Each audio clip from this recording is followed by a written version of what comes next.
Dear students, last time हम orbital velocity, altitude और time period of satellite, angular momentum of satellite निकालना सीखा था सैटेलाइट्स के बारे में। और आपको बताया था सैटेलाइट वो बॉडी होती हैं जो अपने से ज़्यादा साइज की बॉडी के चारों तरफ एक सर्टेन ऑर्बिट्स में क्या करती हैं, रिवॉल्व करती रहती हैं। जब वो सैटेलाइट रिवॉल्व कर रहा है तो उसकी वेलोसिटी भी होगी, और वेलोसिटी है तो उसके अंदर क्या होगी, एनर्जी भी होगी। तो अब हम इस आर्टिकल में एनर्जी ऑफ सैटेलाइट निकालना सीखेंगे, क्योंकि आपको पता है हर एक के अंदर टू टाइप्स ऑफ एनर्जी होती है, काइनेटिक एनर्जी भी और पोटेंशियल एनर्जी भी। तो हम देखिए एनर्जी ऑफ ए सैटेलाइट की बात कर रहे हैं। It is the sum of potential energy and kinetic energy.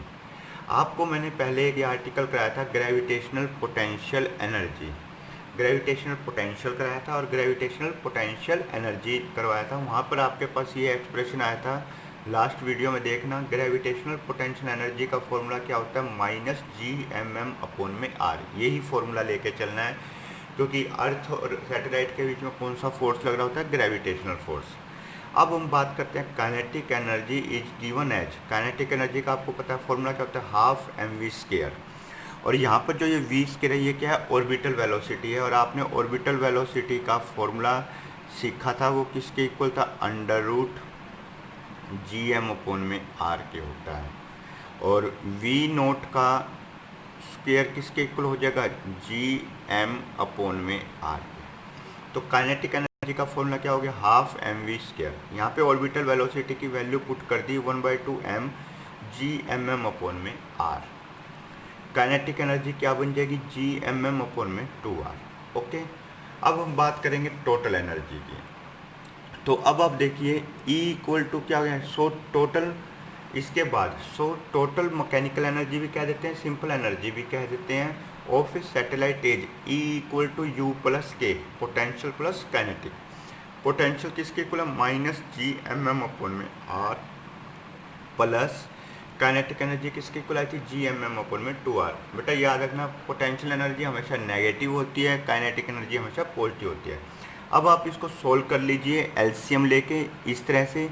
आप सबको पता है इसका एलसीएम क्या आएगा, 2r। यहाँ पे क्या हो जाएगा, -2Gmm प्लस Gmm। क्लियर है। तो जब सब्ट्रैक्ट करोगे तो एनर्जी किसके इक्वल आ जाएगी, E=-Gmm/2r। It is the if the satellite is orbiting near to the surface of earth. यदि वो सरफेस ऑफ अर्थ के नज़दीक है, आपको बताया था कैपिटल आर किसके, स्मॉल आर किसके इक्वल होती है, रेडियस ऑफ ऑर्बिट, और वो किसके इक्वल होती है, radius of earth plus height. यदि h लेस देन r है तो हम क्या करते थे, r इक्वल टू किसके हो जाता था, कैपिटल आर के। तो हम इस r के प्लेस पर क्या लिख देंगे, कैपिटल आर। E=-Gmm/2r। ये क्या हो गई, एनर्जी ऑफ ए सैटेलाइट। और आपको बताया था यदि नेगेटिव आती है तो फोर्स हमेशा क्या होता है, अट्रैक्टिव। पॉजिटिव आती है तो फोर्स हमेशा क्या होता है, रिपल्सिव। तो the negative sign in energy shows the force of attraction between a planet and a satellite. याद रखना, यदि एनर्जी नेगेटिव है तो फोर्स क्या है, अट्रैक्टिव, और पॉजिटिव है तो फोर्स क्या है, रिपल्सिव। अब देखिए यहाँ पर हम बात करेंगे binding energy of satellite. Binding energy जो बांध के रखती है। यदि हम किसी सैटेलाइट को अर्थ के ऑर्बिट के चारों तरफ रिवॉल्व कर रहा है और हम उसे चाहते हैं कि वो रिमूव हो जाए फ्रॉम दैट ऑर्बिट, तो हमें उतनी ही एनर्जी देनी पड़ती है। तो देखो बाइंडिंग एनर्जी क्या होती है, the energy required to remove the satellite from its orbit around the earth to infinity is called binding energy of satellite। वैसे तो बाइंडिंग एनर्जी कहते हैं वो एनर्जी जो सैटेलाइट को बांध के रखती है अर्थ के या किसी प्लेनेट के चारों तरफ रिवॉल्व करने के लिए। और यदि हम उस सैटेलाइट को रिमूव करना चाहते हैं तो हमें उतनी ही एनर्जी देनी पड़ेगी जितनी बाइंडिंग एनर्जी। तो आपने अभी निकाला था E= किसके आया था, -Gmm/r के आया था, 2r के। ये क्या थी, एनर्जी ऑफ ए सैटेलाइट। तो हमें सैटेलाइट को यदि रिमूव करना है प्लैनेट के चारों तरफ किसी ऑर्बिट से, तो हमें इस एनर्जी का के इक्वल और अपोजिट देना पड़ेगा। तो बाइंडिंग एनर्जी हमेशा कैसे निकाली जाती है, -E। Is equal to minus minus क्या हो जाएगा, प्लस हो जाएगा। मतलब जितनी एनर्जी से बंधा हुआ हमें उसके अपोजिट एनर्जी लगानी पड़ेगी, इसलिए यहाँ पर क्या लिया, माइनस। कोई यदि किसी को अपनी तरफ अट्रैक्ट करता है तो हमें उसके अपोजिट फोर्स लगाना पड़ता है ताकि वो रिमूव हो सके। तो बाइंडिंग एनर्जी क्या है, वो energy, the energy required to remove the satellite from its orbit around the earth to infinity is called binding energy of satellite. और बाइंडिंग एनर्जी हमेशा एनर्जी ऑफ सैटेलाइट का क्या होती है, नेगेटिव। तो यहाँ वैल्यू पुट कर दीजिए, बाइंडिंग एनर्जी किसके इक्वल आ जाएगा, Gmm/2r। अब देखिए इसके बाद आपको जो नेक्स्ट आर्टिकल कर रहे हैं, जियो स्टेशनरी सैटेलाइट और जियो सिंक्रोनस सैटेलाइट। बेटा ये वो सैटेलाइट्स होते हैं जो अर्थ से एक सर्टेन हाइट पर सेट होते हैं, ऑर्बिट कर रहे होते हैं, और इनका जो टाइम पीरियड होता है अर्थ के टाइम पीरियड के बराबर होता है अपने एक्सिस के चारों तरफ। आपको पता है अर्थ का टाइम पीरियड कितना है, 24 हॉर्स। तो वो सैटेलाइट जो एक रोटेशन पूरा करें 24 हॉर्स में, उसको क्या बोलते हैं, जियो स्टेशनरी सैटेलाइट। तो देखो, a satellite which appears to be at a fixed position at a definite height to an observer on earth is called geostationary और geosynchronous satellite। जियो माने जोग्राफिकल, जियो माने अर्थ। तो वो सैटेलाइट जो हमें अपीयर हुए अर्थ पर से कि वो एक फिक्स पॉइंट पर फिक्स हैं और सर्टेन हाइट पर, उन्हें क्या बोलते हैं, जियो स्टेशनरी सैटेलाइट। और जियो स्टेशनरी सैटेलाइट वो सैटेलाइट होते हैं जिनका टाइम पीरियड अर्थ के टाइम पीरियड के बराबर होता है। तो देखिए क्या लिखा हुआ है, such type of satellite is also called geosynchronous satellite as its angular speed, क्योंकि सर्कल में मूव कर रहे हैं तो एंगुलर स्पीड होगी, is synchronised with angular speed of earth about its axis. जिनकी स्पीड को फिक्स कर दिया है, सिंक्रोनाइज्ड कर दिया है कि उनकी एंगुलर स्पीड किसके इक्वल होगी, angular speed of earth about its axis. अब आपने ये वाला फॉर्मूला हाइट ऑफ सैटेलाइट निकालना सीखा था, ये आया था। यहाँ पे time period of A satellite मैंने अभी बताया कितना होता है, जियो स्टेशनरी का 24 आवर्स। इसको सेकंड्स में कन्वर्ट कर लीजिए आप, ठीक है। टाइम पीरियड आ गया। रेडियस ऑफ अर्थ आपको पता है 6.4 इंटू में 10⁶ मीटर होती है, जी पता है 9.8 मीटर पर सेकंड से। आप इन सब को पुट कर दीजिए इस फॉर्मूले में हाइट ऑफ सैटेलाइट में, तो आप देखेंगे हाइट ऑफ सैटेलाइट आएगी 3.6 इंटू में 10⁷ मीटर, या आप यूँ कह सकते हो 36,000 किलोमीटर। तो आपको ये ऑब्जेक्टिव क्वेश्चन याद रखना है कि height of satellite Jio stationery की कितनी होती है, 36,000 किलोमीटर। और टाइम पीरियड क्या होता है, 24 हॉर्स। और इनकी जो ऑर्बिटल वेलोसिटी होती है बेटा, वो ऑर्बिटल वेलोसिटी याद रखना, वो होती है 3.1 किलोमीटर पर सेकेंड होती है।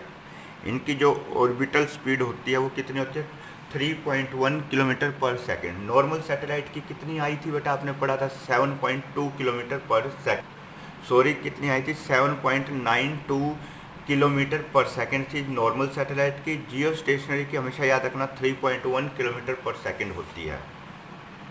अब आप देखिए essential conditions for Jio stationery satellite.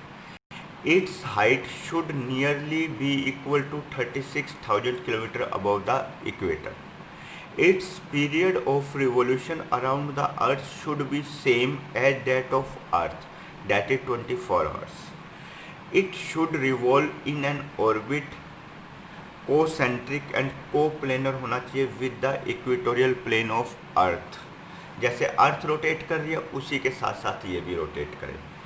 Its sense of rotation should be same as that of Earth, that is west to east। जैसे अर्थ हमेशा मूव करती है वेस्ट टू ईस्ट, तो ये भी कहाँ मूव करे, west to east. Its orbital velocity is nearly कितनी होनी चाहिए, 3.1 किलोमीटर पर सेकेंड।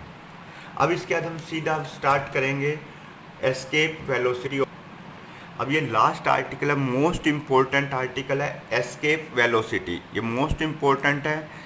एस्केप माने भाग जाना। वो वेलोसिटी, कम से कम वो वेलोसिटी सैटेलाइट को दी जाए जिससे वो अर्थ के ग्रेविटेशनल फोर्स को क्या कर जाए, पार कर जाए। जैसे हम रॉकेट्स वगैरह लॉन्च करते हैं तो हम उन्हें इतनी स्पीड देते हैं मिनिमम कि वो अर्थ के ग्रेविटेशनल फोर्स को क्या कर जाए, क्रॉस कर जाए। बिल्कुल आसान सा आर्टिकल है, ज़्यादा मुश्किल नहीं है ये। तो देखिए the minimum velocity escape velocity की पहले डेफिनेशन सुन लीजिए। The minimum velocity with which the body has to be projected vertically upward.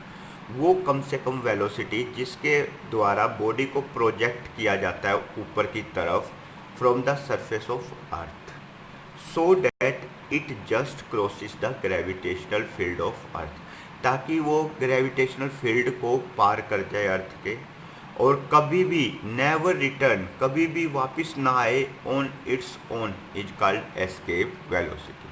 अपने आप को कभी वापस ना आ पाए अर्थ पर, उसको हम क्या बोलते हैं? Escape velocity. तो हम दोबारा रिपीट कर रहे हैं। The minimum velocity with which the body has to be projected vertically upward from the surface of earth, so that it just crosses the gravitational field of earth and never return on its own, is called escape velocity। अब देखिए हम इसमें जो formula बनाएंगे, जैसे पहले देखिए आपको ये अर्थ दिखाई दे रही है कि स्फेरिकल बॉडी है, अर्थ की रेडियस कितनी है? r है, उसका टोटल मास हम क्या लेते हैं? Capital M. यहाँ पर ए पॉइंट पर कोई बॉडी रखी हुई है जिसका मास क्या है? Small m. पहले हम उसको कहाँ लेके गए? पी पर, एट ए डिस्टेंस एक्स, धीरे धीरे ले जा रहे हैं और फिर धीरे धीरे धीरे धीरे वो कहाँ चले जाएगा? इन्फिनिटी पे। कहाँ चले जाएगा? इन्फिनिटी पर। तो हम पहले ए पॉइंट पर था ऑब्जेक्ट, फिर उसको किस पॉइंट पर ले गए? पी पॉइंट पर, at a distance x from the centre of earth, जहाँ तक ग्रेविटेशनल फील्ड लग रहा है। उसके बाद बॉडी धीरे धीरे धीरे डी एक्स करके कहाँ चलेगी? आउट ऑफ रेंज, इन्फिनिटी पर, यानी यूनिवर्स के अंदर, स्पेस के अंदर चली जाएगी। तो अब देखिए, जब तक बॉडी ए पॉइंट पर से पी पर आएगी तो उसके ऊपर एक्स डिस्टेंस है, तो gravitational force of attraction on the body at P कितना लगेगा? F equal to G M m upon में एक्स स्क्वायर। पी से बाहर जाते ही ग्रेविटेशनल फील्ड लगना क्या हो जाएगा? बंद। उसके बाद मान लीजिए बॉडी धीरे धीरे जा रही है डी एक्स करके, तो आपको पता है बेटा वर्क डन भी क्या होगा? स्मॉल। तो small work done, now this body is moved against gravitational force from P to Q. D distance कितना मैंने बोला था? पी से क्यू का डी एक्स। तो small work done will be given as d W equal to क्या हो गया? F d x.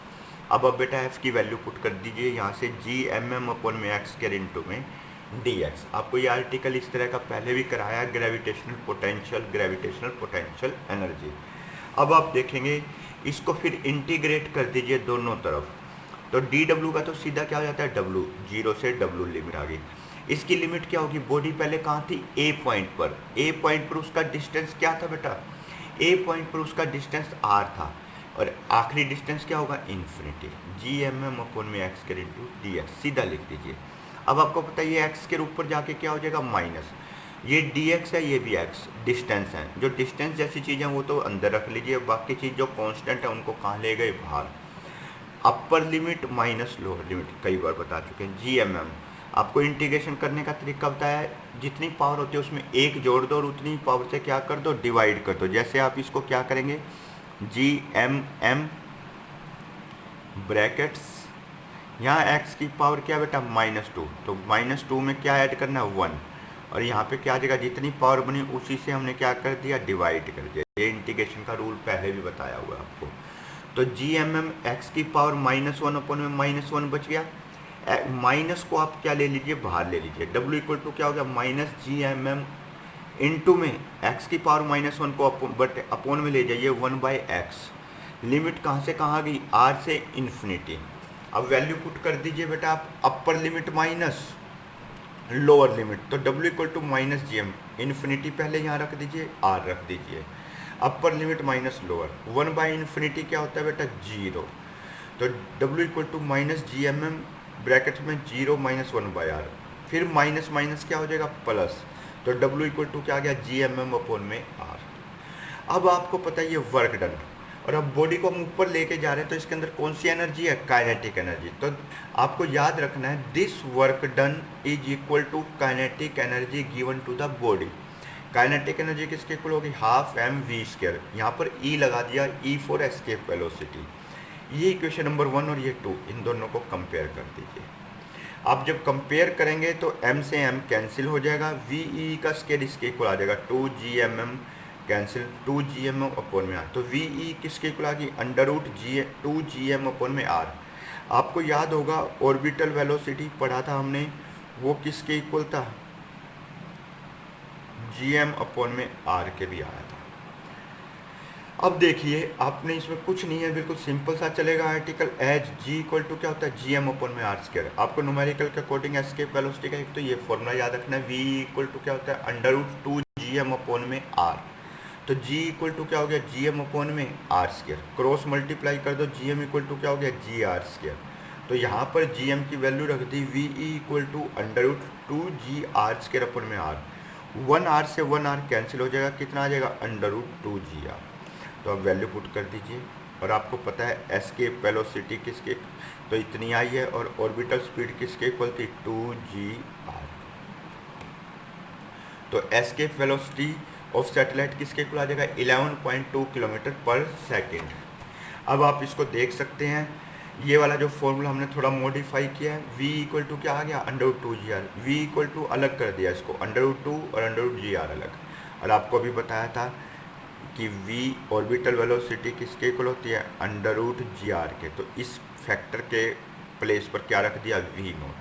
तो एस्केप वेलोसिटी याद रखना हमेशा √2 टाइम्स होती है ऑर्बिटल वेलोसिटी के। आप फर्दर भी मॉडिफाई करना चाहते हैं तो ve आपका ये आया था √2gm/r। अभी डेंसिटी की टर्म्स में लिखना चाहते हैं तो आपको पता है डेंसिटी क्या होती है, मास अपॉन में वॉल्यूम ऑफ अर्थ। तो यहाँ से मास आ जाएगा density multiply by volume 4/3πr³। तो यहाँ पर m के प्लेस पर ये वैल्यू रख दीजिए 2g/r, m की वैल्यू रख दी 4/3πr³ इंटू में रो। तो जब आप सोल्व करेंगे एस्केप वेलोसिटी डेंसिटी की टर्म्स में कितनी आ जाएगी, √8πρgr²/3। ठीक है, अब आपको ये लास्ट आर्टिकल खुद पढ़ना है पूरा, बिल्कुल ईजी है। वेटलेसनेस, वेटलेसनेस में क्या होता है, जब स्पेस में जाता है तो व्यक्ति अपने आप को, या फ्रीली फॉल गिर रहा होता है तो अपने आप को वो क्या महसूस करता है, weightless. The state of a body in which its weight becomes zero. Space में हो या फ्री फॉल हो तो वो अपना वेट उसका क्या होता है, जीरो हो जाता है। तो वेट किसके इक्वल होता है, mg। और फ्री फॉल के केस में g क्या होती है, zero. Circumstances under which weight becomes zero are, ये व्हेन द बॉडी, अब देखो ये 2-4 कंडीशंस हैं। When the body is taken to the centre of earth, आपको मैंने बताया था सेंटर ऑफ अर्थ पे ग्रेविटी क्या होती है, जीरो। तो वेट भी क्या हो जाएगा, जीरो। आपको ये आर्टिकल ये पढ़ने हैं, खुद बिल्कुल समझ में आ जाएंगे। आपको ये कंप्लीट करना है आपका आर्टिकल। और आप देखिए इसके नीचे कि ये लास्ट आर्टिकल है, time period of simple pendulum, ये न्यूमेरिकल कराया था। The experiment of simple pendulum can not be performed. Satellite के स्पेस के अंदर वेटलेसनेस कंडीशन के अंदर कभी भी ये सिंपल पेंडुलम परफॉर्म नहीं हो सकता, वो कभी भी वाइब्रेट रोटेट नहीं करेगा। क्यों नहीं रोटेट करेगा, ये वो पेंडुलम ले लिया, इसका मास m, क्योंकि इसका जो टाइम पीरियड होगा, जैसे ये ऐसे जाता है आता है, इस तरीके से गया आया, फिर लेफ्ट साइड फिर इस साइड। क्यों नहीं होगा, क्योंकि आपको पता है time period of simple pendulum first unit में डायमेंशनल फॉर्मूला में पढ़ा था, t इक्वल टू क्या होता है, 2π√L/g। वेटलेस में ये g क्या हो जाएगा, जीरो। तो g जीरो हो जाएगा तो टाइम पीरियड क्या हो जाएगा, इन्फिनिटी। तो सैटेलाइट वाइब्रेट करेगा ही नहीं, एक बार अपनी पोजीशन से हिल जाएगा, पता नहीं उसका टाइम पीरियड कितना इन्फिनिटी हो गया, कब वो वापस आएगा। तो इसी वजह से कहते हैं कि एक्सपेरिमेंट ऑफ सिंपल पेंडुलम कभी भी परफॉर्म नहीं हो सकता वेटलेस कंडीशन में, वेटलेसनेस कंडीशन में। यहाँ तक आपका ये पूरा चैप्टर था। 6th मंडे से हम स्टार्ट करेंगे यूनिट नंबर 8 थर्मोडायनेमिक्स।